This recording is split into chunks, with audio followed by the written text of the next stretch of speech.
In today's lecture, we are going to discuss a very important concept, and this is regarding the relation between entropy and probability.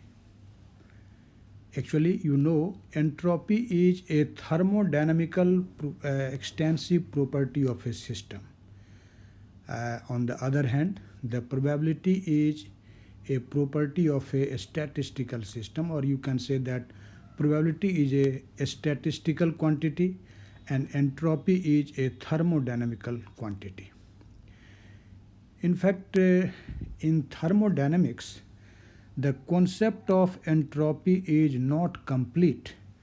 In other words, you can say that entropy, when defined thermodynamically, we do not get the clear picture or clear meaning of entropy, because in thermodynamics, whenever we define the change in entropy, let us say change in entropy is delta S, then this delta S is equal to integral 1 to 2 means state 1 to state 2 dE by t or dq by t. But this definition is valid only when the process is reversible. Okay? But if the process is not reversible, you can say the process is irreversible, then it is found that the integral of this dE by t from 1 to 2 in case of an irreversible process is actually this delta S is actually then greater than this integral of dE by dt d by t 1 to 2 for irreversible process. The change in entropy is greater than dE integral of this dE by t. Okay, so you can see that the change in entropy in thermodynamics can be defined only when the process is reversible. In irreversible process, we cannot clearly say what will be the entropy change. We can only state the lower limit, that the change in entropy cannot be less than integral of dE by t. But what is the actual value of change in entropy, we can't say. That's why it is said that in thermodynamics, the definition of entropy or the calculation of change in entropy is incomplete. It cannot be this concept cannot be used to find the change in entropy in all the thermodynamical process, particularly in irreversible processes. And that most of the processes in our universe is irreversible. So you can say that in most of the processes happening in this universe, we cannot find the exact change in entropy. And so we simply say that the concept of entropy is incomplete in thermodynamics. In fact, this was a great problem, how entropy can be calculated accurately, or its change can be calculated accurately in spite of the process is irreversible or irreversible. And on this line, a famous scientist, Boltzmann, were working, and in 1896, Boltzmann discovered a relation between entropy and the probability, where entropy is a thermodynamical property, and probability is a statistical quantity. Okay. So first of all, we will know what was actually the basis of Boltzmann's thought. How Boltzmann thought that entropy and probability will be related. In fact, Boltzmann started from a simple idea that the equilibrium state of a system is the state of maximum probability. In other words, you can say that the probability of the system in equilibrium state is maximum. And you know from thermodynamical point of view that the equilibrium state of a system is the state of maximum entropy. So you can say that equilibrium state of a system corresponds to maximum probability, and on the other hand it also corresponds to maximum entropy. So definitely Boltzmann thought that there must be a correlation between the entropy and the thermodynamical probability, because both of these quantities are maximum when the system is in equilibrium. So definitely the probability and the entropy must be correlated. Okay, and this was actually the thought of Boltzmann, and on this line he thought that there must be a functional relation between entropy and the probability, and on this line he calculated what will be the relation between entropy and thermodynamical probability, and you will see that after that relation we will be able to calculate the entropy of a system in spite of the process, that is it does not matter the process is either reversible or irreversible.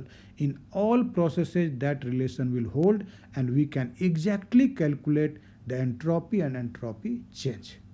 Okay, so now we are going to find what is the correlation between the entropy of a system and the probability.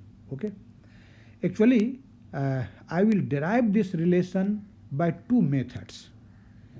First one is very simple, and the idea behind the derivation of relation between entropy and thermodynamical probability in this first method we have already discussed in the previous lecture when we have discussed the beta parameter for the discussion of equilibrium of two systems in thermal contact.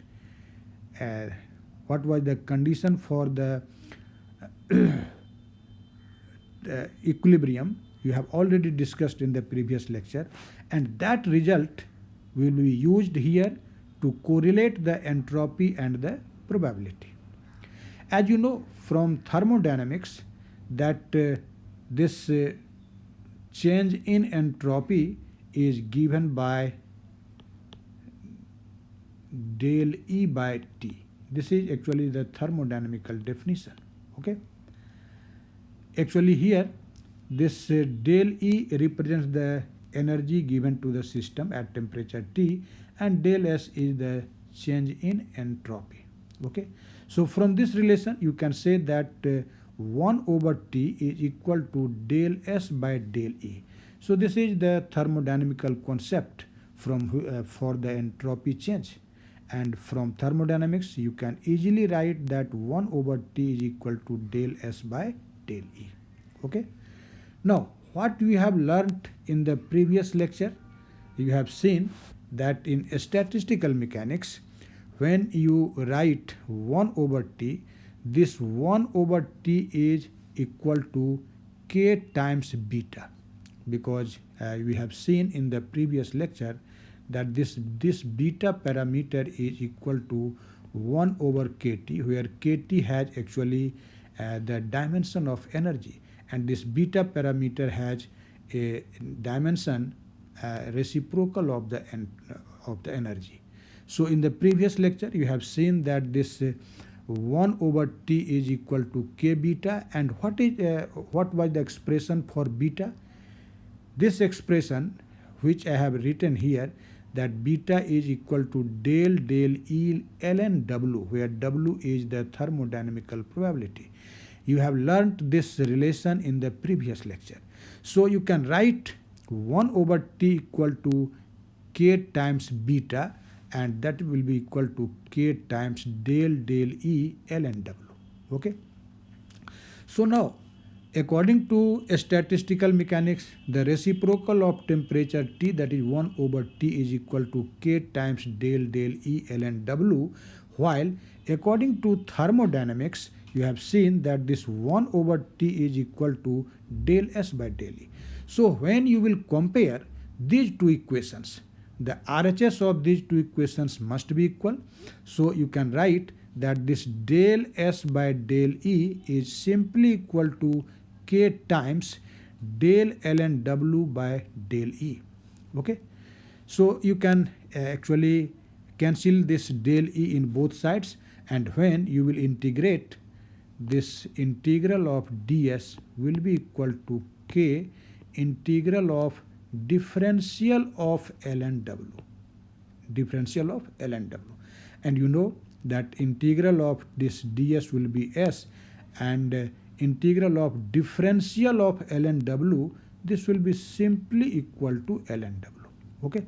So you can say that S, which is entropy of our system, is simply equal to a constant K times logarithmic value or natural log of the thermodynamical probability W. So S is equal to K ln W. And actually this is the Boltzmann's relation between entropy and probability, which is also known as Boltzmann's entropy theorem. Okay. So you can see how easily we can relate the entropy of a system and its thermodynamical probability by using the concept of beta parameter, which we have learned in the previous lecture. Okay. Now, without using the concept of beta parameter, you can also derive this relation by the general property or general concept of entropy and probability. Okay. And for this, as you have seen, that according to Boltzmann, the maximum entropy corresponds to equilibrium state of a system, and maximum thermodynamical probability also corresponds to the equilibrium state of the system. And that's why as I have told you earlier, that Boltzmann thought on this basis that there must be a correlation, there must be a functional relation between entropy and probability. And so Boltzmann simply stated that entropy of a system must be a function of W. Okay. And this W is what? This is thermodynamical probability. Okay. Now, the problem is what will be the actual nature of this function f. This is just a functional relation. S must be a function of W, but what is this function? Is it a sine function or a cosine function or exponential function or logarithmic function? So now we will discuss the mathematics to find the actual nature of this function f. And for getting the idea or getting the actual meaning of this function f, we consider two completely independent systems. As I have marked here, this is one of the system, I have marked it by 1, and this is another system 2, and both of these systems are completely independent. Okay. Now let us consider that S1 is the entropy of our first system, that is system 1, and S2 is the entropy of second system, that is system marked by 2. And in the similar manner, we also consider that W1 is the thermodynamic probability of this system 1, and W2 will be the thermodynamic probability of this system 2. So on the basis of this equation 3, you can easily say that S1 will be a function of W1 and S2 will be a function of W2. Okay. So you can see that S is equal to f of W. So S1 will be equal to f of W1 and S2 will be equal to f of W2. Okay.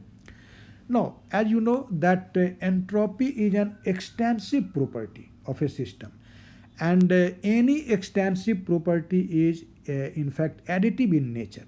So if you now think about the composite system, that is system 1 plus 2, what will be the entropy of that very system? As you know that entropy is an extensive property, which means it is an additive property. So the entropy of the composite system, that is 1 plus 2, if you consider that it is S, then S will be simply equal to S1 plus S2. This is the entropy of the composite system. Now, if you consider that W1 is the thermodynamic probability of system 1 and W2 is the thermodynamic probability of system 2, then what will be the probability of composite system? As you know, I have also stated this fact in the previous lecture, that entropy is not an additive property, it is a multiplicative property. You know, entropy is a multiplicative property, not the additive property. So the probability of the composite system, which I have represented by the symbol W, that will be equal to W1 times W2, not W equal to W1 plus W2, because W, which is the thermodynamic probability, is actually a multiplicative property. Okay. So the probability of composite system is W1 times W2, while the entropy of the composite system is S1 plus S2. Now, as we have considered on the basis of Boltzmann's hypothesis that S is equal to F of W. So on that line, you can say that the entropy of the first system S1 will be equal to a function of W1 and S2 will be equal to a function of W2. Okay? And so if you will substitute these two values in equation number 4, what will be your result? In fact, S, as you can see, this is equal to W. So this will be F of W, but W is equal to W1 times W2 in accordance with equation 5. So this will be equal to F of W1 times W2. Okay, and that is equal to S1 plus S2. S1 is F of W1 and S2 is F of W2. So you can easily say that F of W is equal to F of W1 times W2, and that is equal to F of W1 plus F of W2. Okay. Now, as I have to know the actual meaning or actual nature of this function f, so there will be some mathematical steps. You have to follow those mathematical steps to get the actual nature of f. And for this, we will actually transform this equation 6 in a differential equation. And for this, let us differentiate this equation 6 partially with first of all with respect to W1 and then with respect to W2. Since f, you can see, is a function of here W1 times W2, so we will differentiate partially this function f first of all with respect to W1 and then with respect to W2. When you differentiate with respect to W1, you have to keep W2 constant, and when you will differentiate with respect to W2, you have to keep W1 constant. Okay, so let us see. First of all, we are going to differentiate this equation 6 partially with respect to W1. So the LHS will be del W1 W2 by del W1, and that will be equal to del, here there will be f. Okay, yes, f. This is del f by del f W1 by W1 del W1 plus del f W2 by del W1. Okay. Now this f of W1 times W2 will be first of all differentiated with respect to W1 times W2, and then this W1 times W2 will be differentiated with respect to W1. Okay. Now del f W1 by del W1, this will be written as f dash W1 because f is not known, and since f W2 is a function of W2 and you are going to differentiate it with respect to W1, so this will be simply 0 because we are differentiating here partially with respect to W1, keeping W2 constant, and so this second term will be 0. Okay. Now, again this del F W1 W2 by del W1 W2, what will be this? This will be F dashed of W1 W2. And in the second term you can see, since W2 is taken constant, so this will be outside of the operator. So W2 is outside, and the remaining factor will be del W1 by del W1, and that will be 1. So this is simply W2. So instead of this second factor, I have written here W2. So this is W2 times F dashed of W1 W2, and that is equal to F dashed of W1. Okay. In the similar manner, you can say that when we will differentiate this equation partially with respect to W2, what will be your result? Actually, this result can be written directly, simply replacing W1 by W2 and W2 by W1. So instead of this W2, now write W1, and this product will remain same because here both W1 and W2 are present, so this remains same. And in the RHS, instead of W1, now we will write W2. So now we have two equations. First one is W2 times F dash W1 W2 equal to F dash of W1, and second one is W1 times F dash of W1 W2 equal to F dash of W2. Okay. Now let us divide this equation 7 by this equation 8. You can see in LHS, this F dash W1 W2 is a common factor that will cancel out. So in LHS, we will left behind W2 by W1, and in RHS there will be F dash of W1 by F dash of W2. You can see it here. And so after cross multiplication, you can write W1 times F dash of W1 equal to W2 times F dash of W2. Okay. Actually, we have considered here two systems with probabilities W1 and W2. If you will consider three systems, then that will be equal to W3 times F dash of W3. And in the similar manner, when you will consider a large number of systems, the same the product of these two factors will come into your expression. So what you can conclude from this?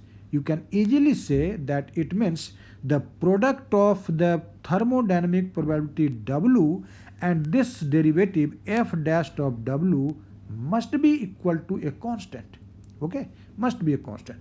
So in general, you can write from this equation that the product of W and F dash W is equal to a constant, and this constant I have written by the symbol K. Okay. Now this F dash of W means what? This is dFW by dW.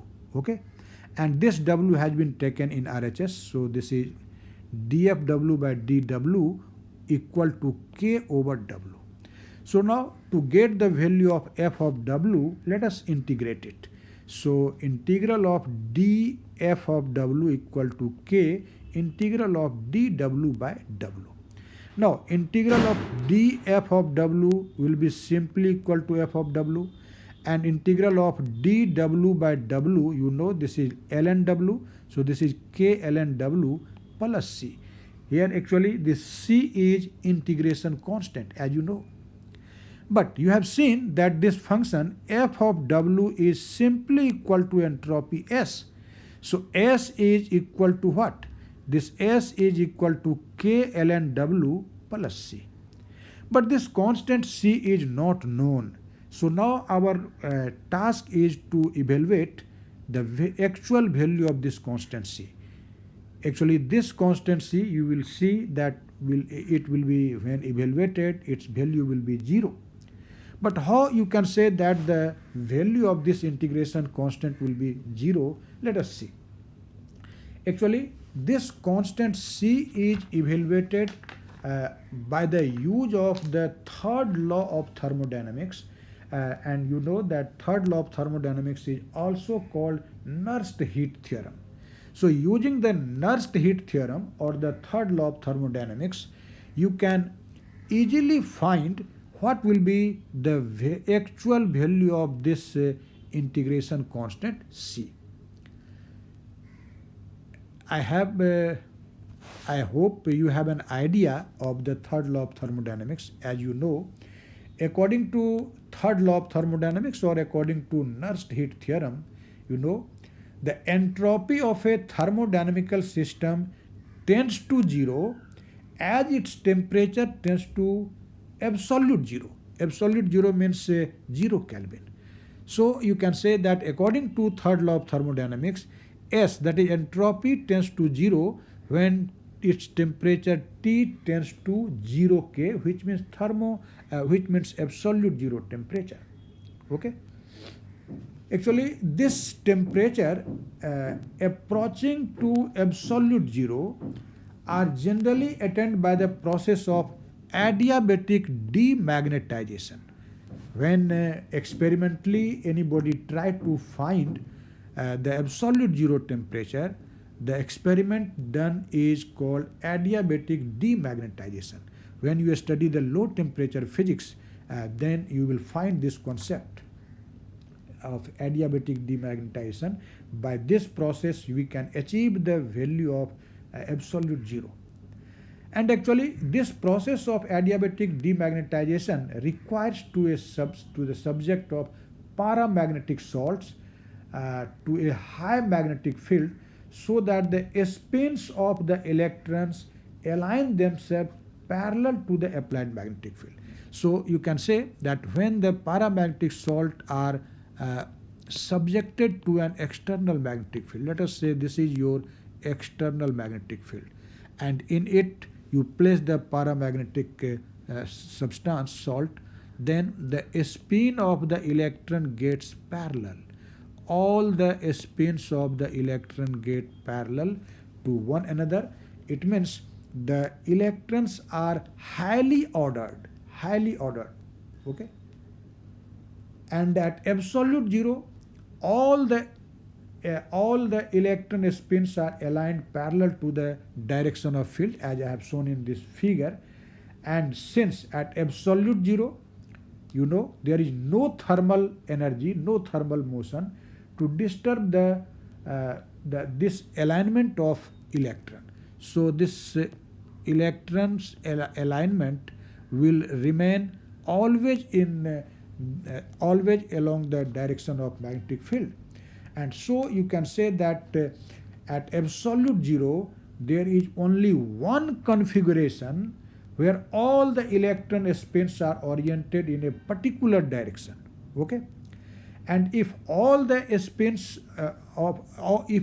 if the spins of all electrons are oriented in a particular direction, which is actually the direction of magnetic field, it means what? Thermodynamically, it means thermodynamical probability, or you can say the statistical weight of this configuration is 1. A statistical weight, that is W, is equal to 1, because this is not a probability, but it becomes a certainty. I hope I have explained. I have not written these facts in language, but you can understand that this absolute zero temperature is achieved by the process of adiabatic demagnetization, and in this case, actually, the paramagnetic salts are subjected to external magnetic field, and it is found that as the temperature decreases and reaches almost equal at the temperature of absolute zero, the spins of the electrons get aligned in a particular direction, which is direction of the magnetic field. So this is just a pure state, or you can say that the probability of finding electrons in this parallel spin state becomes a certainty. It is not a probability, and that's why we say that in this state, the existence of the electron in this state at absolute zero is 100% sure, and so the probability of this state is equal to 1. So you can easily say that at t equal to 0, at one hand entropy is 0 and at another hand the probability is 1. Okay, so there are two things happening at this absolute zero temperature. First one is at absolute zero temperature, according to third law of thermodynamics, entropy is 0, S is 0, and according to this adiabatic demagnetization at absolute zero temperature, the thermodynamic probability W is equal to 1. So when you will apply this equation, which you have obtained in this equation 9, at absolute zero temperature, what will be the result? At absolute zero, you know, this S will be 0. So instead of S, now we will write 0. And that is equal to K times ln W. But you have seen that in this condition, W is 1. So this is K ln 1 plus C. But you know that this ln 1, this is 0. Log 1 is 0. And that's why you can say that this constant C is equal to 0. So applying the third law of thermodynamics, we have obtained that this integration constant C will be equal to 0, and that's why you can say that entropy S is equal to K ln W.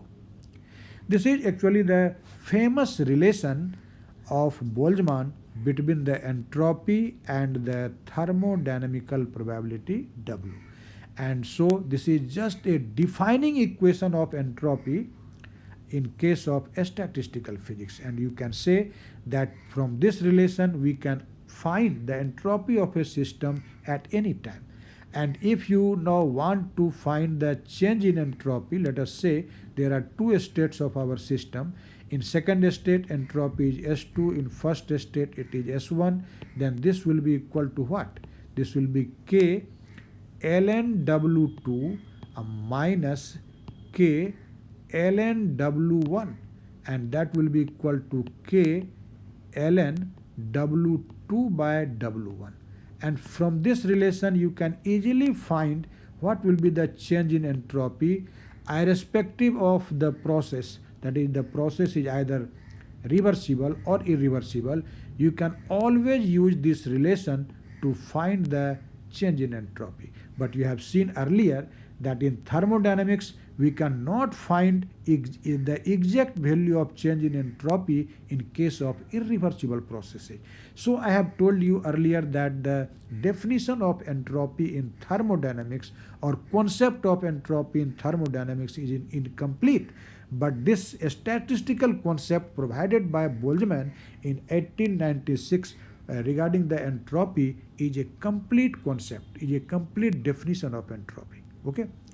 Actually, this constant K which we have used, it is found that this constant is nothing. This is a universal constant which is called Boltzmann constant, and this constant has a value, you know, 1.38 into 10 to the power minus 23 Joule Kelvin inverse. Okay, so now you should say that this K is simply the Boltzmann constant.